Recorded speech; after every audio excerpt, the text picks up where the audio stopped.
पुरुष करे तो रासलीला, अगर महिला करे तो करेक्टर ढीला है। एक महिला ने छोड़ा पति को तो पूरे देश में बवाल है, और लाखों महिलाओं को पुरुषों ने छोड़ा तो किसी की हिम्मत नहीं पड़ी बोलने की। ये सोशल मीडिया पे कुछ लोग ऐसे लोग हैं जिनको कोई काम नहीं तो सोशल मीडिया पे मजा लेते हैं कभी। एक व्यक्ति के कहने से, एक व्यक्ति के तलाक होने से सभी लोग अपनी बेटियों को पढ़ाना छोड़ दें, पत्नियों को पढ़ाना छोड़ दें, अपने बच्चों को पढ़ाना छोड़ दें, ये तो गलत है। होने में लोगों से ये पूछा जाए कि सिर्फ ज्योति मौर्य ही जिम्मेदार है क्या? सिर्फ ज्योति मौर्य ने ही इस रिश्ते को खराब किया है? एक है वो एसडीएम है, तो हो सकता है कि उसके भाई पुरुष मित्र कुछ हो, उस मित्र के साथ वो रहते रहते कभी कभी कोई अट्रैक्शन या इंट्रैक्शन हो जाता है, तो इसका ये मतलब नहीं कि हर व्यक्ति के नाजायज संबंधी हैं। इस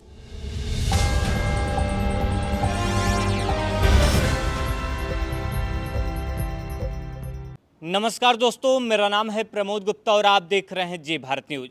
इस वक्त मेरी मौजूदगी उत्तर प्रदेश के जौनपुर ज़िले में है। ज्योति मौर्य एसडीएम और आलोक मौर्य का जो प्रकरण है वो सोशल मीडिया पर काफ़ी तेज़ी से वायरल हो रहा है। लोग चर्चाएं कर रहे हैं, तमाम तरह की लोग अपनी राय रख रहे हैं।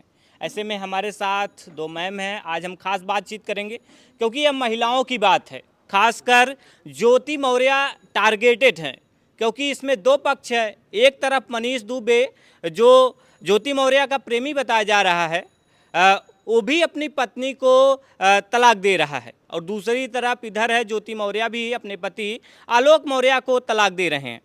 ऐसे में क्या एक पक्ष ही इसमें दोषी है? तमाम लोगों की तमाम राय हैं। बहुत बहुत स्वागत है मैम। थैंक यू भैया। क्या कहना चाहेंगी जिस तरह से ज्योति मौर्य और आलोक का जो प्रकरण है तेजी से चल रहा है, आपको क्या लगता है, आपके नज़रिए से क्या लगता है? हमारे नज़रिए से तो बस यही लगता है कि कोई प्रकरण ही नहीं है, ये एक प्रकरण बनाया जा रहा है। क्योंकि पति पत्नी का रिश्ता तो ऐसा होता है कि विश्वास की डोर पे टिका होता है। विश्वास है तो रिश्ता है, नहीं है तो नहीं रिश्ता है। अगर वो उसका परिवेश कुछ अलग है, वो एसडीएम है, तो हो सकता है कि उसके भाई पुरुष मित्र कुछ हो, उस मित्र के साथ वो रहते रहते कभी कभी कोई अट्रैक्शन या इंट्रैक्शन हो जाता है, तो इसका ये मतलब नहीं कि हर व्यक्ति के नाजायज संबंधी हैं। इस चीज़ को जितना सोशल मीडिया पे तूल दिया जा रहा है, सिर्फ एसडीएम ज्योति मौर्य, एसडीएम ज्योति मौर्य, सिर्फ ज्योति मौर्य भी तो बोला जा सकता है। ये एसडीएम ज्योति मौर्य का क्या मतलब है? इसका मतलब उसकी पोस्ट एज ए महिला दोनों ही टारगेटेड है, और कुछ लोग इतना ज़्यादा इसमें लिप्त हो गए हैं कि और चीज़ें उनको दिखाई ही नहीं दे रही हैं।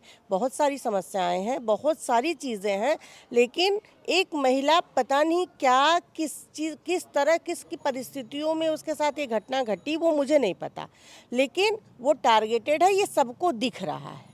ज्योति मौर्य अपने एक इंटरव्यू में भी कह रही थी क्या ये मेरा पहला ही थोड़ी है कि जो मैं तलाक ले रही हूँ, इससे पहले भी बहुत सारे लोग तलाक लिए हैं। पहली चीज़ तो ये है कि जब भी कोई व्यक्ति विक्टिम होता है, जब भी कोई व्यक्ति विक्टिम होता है या वो उसके ऊपर इल्ज़ामों के कटघरे में उसको खड़ा कर दिया जाता है, तो सबसे पहले वो अपना मानसिक संतुलन खोता है, कहीं ना कहीं वो विक्षिप्त हो जाता है। तो वो बोलने के लिए मतलब वो एकदम बौखलाया रहता है कि उसे क्या बोलना है क्या नहीं बोलना है। ये पहला प्रकरण दूसरा प्रकरण वाली बात ही नहीं है। प्रकरण ये है कि अगर वो एक पोस्ट पे है, पोस्ट अलग चीज़ है, उसका घरेलू मैटर अलग चीज़ है, बात को आप समझ रहे होंगे। उसका पद अलग है, उसकी पर्सनल लाइफ अलग है। हमें ये नहीं समझ में आ रहा है दोनों को लोग इंटरकनेक्टेड क्यों कर रहे हैं। पद पे रहते हुए वो कार्य कर रही है और घर के कार्य वो कर रही है, दोनों कार्य कर रही है, 2 बच्चियां भी हैं उसकी। तो क्या इस रिश्ते को खराब होने में लोगों से ये पूछा जाए कि सिर्फ ज्योति मौर्य ही जिम्मेदार है क्या? सिर्फ ज्योति मौर्य ने ही इस रिश्ते को खराब किया है? ये दूसरे पक्ष से कोई नहीं पूछ रहा है। उसे भी पूछना चाहिए कि क्या ज्योति मौर्य अगर उसके मनसानुसार पढ़ाई करने के बाद सिलेक्शन हुआ, कुछ सालों तक वो सही रही, अचानक से उसके साथ ये परिवर्तन कैसे हुआ? जैसे आलोक मौर्य रो रो कर कह रहे थे कि मैंने इन्हें पढ़ाया लिखाया, फिर जाकर के जब एसडीएम बन जाती हैं फिर अब मुझे धोखा दे रही हैं। लोग ज्योति मौर्य कह रहे हैं कि बेवफा हैं, ऐसी ऐसी सी बातें कर रहे हैं। नहीं, आलोक मौर्य जी से ये पूछना है, मेरा पर्सनल पूछना है कि अगर ज्योति मौर्य को इस तरह निकलना ही होता, ज्योति मौर्य को अगर उनसे डाइवोर्स लेना ही होता तो एसडीएम ना भी रहती तो भी ले लेती, क्योंकि उनके रिश्ते की बुनियाद ही मुझे दिखता है कहीं कहीं सोशल मीडिया पे वो रील बना के डालते हैं जिसमें उनकी पत्नी उनको गाली गलौज दे रही है, वो बस बोल रहे हैं और बोल लो और बोलो, सब प्रोवोक करना कहते हैं। जैसे कि उनका मोटो क्या है, वीडियो बनाना उनका मोटो है, वो वीडियो बनाने के लिए वो उसको बार बार भड़का रहे हैं कि और बोल लो और बोल लो और बोल लो, ठीक है। तो इसका ये मतलब है कि कहीं ना कहीं चीज़ें पहले से स्क्रिप्टेड थी, हम पूरी चीज़ देख नहीं पा रहे हैं, जिसके कारण हम, एक तो जनता वैसे भी अंधानुकरण कहती है, कहावत पहले आप लोग सुने होंगे, कह दे कोई कौवा कान लेके गया तो लोग कान नहीं देखते हैं, कौवा के पीछे भाग जाते हैं। तो स्क्रिप्टेड है, इस कहानी में ना ज्योति मौर्य दोषी हैं ना उनके पति दोषी हैं, इन दोनों लोग में आपस में कुछ ऐसी गुत्थी है जिसको हम लोग नहीं समझ पा रहे हैं। अब सवाल ये है कि जो पति अपनी पत्नियों को पढ़ा रहे थे, अब कहीं न कहीं उनमें भय है। अभी एक ऐसे ही हाल ही में खबर बिहार से आई है जिसमें पति पत्नी को पढ़ा रहा था, जैसे ये खबर सुनता है पत्नी की पढ़ाई पर रोक लगा। क्या सामाजिक रूप से सही है? क्या महिलाओं की, क्या ये महिला विरोधी नहीं है? एक बात ये बताइए, बहुत से माँ बाप अपने बच्चों को पढ़ाते हैं, बच्चों की इच्छा होती है कि मैं फॉरेन जाके पढूं, हालांकि माँ बाप डरते रहते हैं कि मेरा बच्चा बाहर जाएगा तो हो सकता है वहीं सेटल हो जाए, वहीं की किसी लड़की से शादी कर ले, फिर भी उस डर से वो बच्चे को रोकते नहीं हैं, पढ़ने के लिए भेज देते हैं।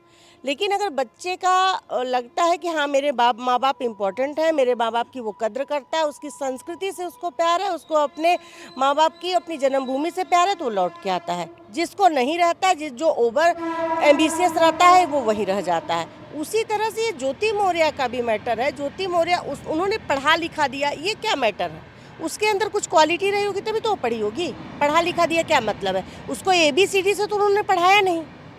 हाई स्कूल 90, इंटर 90%, उसका कुछ, उसके अंदर कुछ क्वालिटी थी, वो पढ़ी, उसका सिलेक्शन हुआ।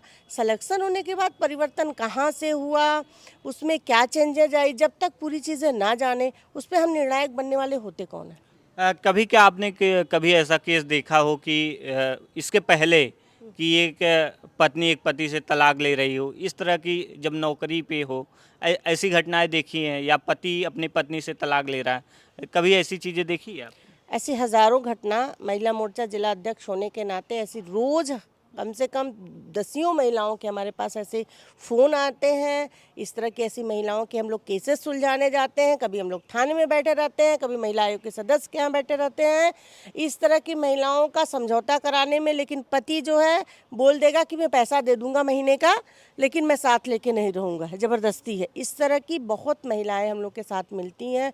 कुछ हद तक सुलह होता है, कुछ हद तक बेचारी का डाइवोर्स होता है, उस पर कभी भी कोई भी ना हल्ला मचता है, ना महिलाएं मायके में टिक पाती हैं, ना ससुराल में टिक पाती हैं। अभी लाइन बाज़ार में ही ऐसी 1-2-3 महिलाएं हैं जो छोटे छोटे क्वार्टर लेके रह रही हैं, जिनके पतियों ने छोड़ दिया है, बर्तन चौका करती हैं। तो इस तरह की बहुत सारी घटनाएं हैं। इशू बनाने के लिए बहुत चीज़ें हैं। मैं तो बस इतना कहूँगी, आप लोगों से भी इतना कहूँगी कि ज्योति मौर्य बड़ा इशू नहीं है।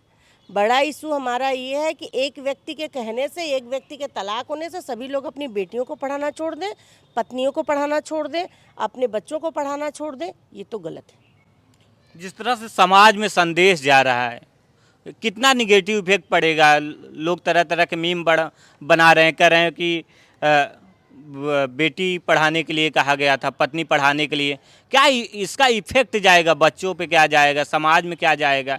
क्या नहीं लगता कि ऐसे महिलाओं की पढ़ाई प्रभावित होगी? वो तो आपके और हमारे सोचने के ऊपर है। मीम कौन बना रहा है? जिसको आजकल एक व्यू का ट्रेंड चल रहा है, जिसको अपने व्यू बढ़ाने हैं, वो ट्रेंडिंग टॉपिक छाट लेता है, गूगल पे जाता है, वो ट्रेंडिंग टॉपिक छाटता है। उस ट्रेंडिंग टॉपिक में से उठा के जो टॉपिक मिल जाता है उसको मिक्स रील बना देता है, या रील बना देता है, या उसको पोस्ट कर देता है। सबको हाईलाइट होना है, क्योंकि ज्योति मौर्य उनके घर की नहीं है, हमारे आपके घर की होती तो ना हम मीम बनाते, ना हम रील बनाते, ना हम मुंह खोलते। चूँकि सबको अपनी पॉपुलैरिटी, भले हम जीवन हमारा ख़त्म हो जाए तो हमारे पीछे कोई ना खड़ा रहे, लेकिन फेसबुक पे, ट्विटर पे और हमको यूट्यूब पे मिलियंस में फॉलोअर्स चलेंगे। सारा खेल फॉलोअर्स का है और ज्योति मौर्य और उनके पति का सारा मैटर उनका पर्सनल है। उनको पर्सनल तरीके से सुलझाना चाहिए। अगर वो साथ रहना चाहते हैं तो भी ठीक, नहीं रहना चाहते तो दुनिया की कोई ताकत रख भी नहीं सकती एक दूसरे के साथ। तो मज़ा लेने का ये जो सिस्टम चल रहा है ना कि मतलब हम भी ज्योति मौर्य का पोस्ट डाल दें, हम भी ज्योति मौर्य का, जैसे एक आई थी ना सो कॉल्ड बिहार से यूपी में काबा। दुनिया में इतनी समस्याएं हैं, हम लोग तो जब से देख रहे हैं, जब से पता चला लाठियां चलती थी, गोलियां चलती थी, यहीं दिन दहाड़े चैन छीनी जाती थी, कभी वो जगी नहीं। इतनी छोटी बच्ची तो है नहीं, 32 साल की महिला तो है, वो 10-20 साल की तो है नहीं। तब तो उनके कभी गायकी नज़र नहीं आई। जैसे उनको कोई देता रहता है कुछ कि आप बस यूपी को टारगेट करो, कभी प्रधानमंत्री को टारगेट करो, तो उसी तरह से ये ज्योति मौर्य भी हैं कि हमें ज्योति मौर्य की लाइफ को उनके तरीके से वो सॉल्व कर लेंगी। अगर ये लोग समाज के लोग उनको विक्षिप्त ना करें तो वो आराम से दोनों लोग सेटल भी हो जाएंगे। कल को आप सुनेंगे दोनों लोग साथ रह रहे हैं तो फिर ये मैटर सुलझ जाएगा। तो देख सकते हैं किस तरह से कमेटी जो है दो धड़ों में बटी हुई है। ये कहा जा रहा है कि महिलाओं का ये साफ कहना है कि ज्योति मौर्य को ही टारगेट किया जा रहा है, क्योंकि ऐसी हजारों घटनाएं हैं, सैकड़ों घटनाएं हैं जो रोज़ हो रही हैं और पुरुष इसमें शामिल हैं, अपने पत्नियों को तलाक देते हैं, कहीं ना कहीं उनको क्वार्टर लेके रहना पड़ता है, उनकी समस्या कोई नहीं देख रहा है। अगर एक पत्नी तलाक ले रही तो इसमें कोई बहुत बड़ा इशू नहीं है।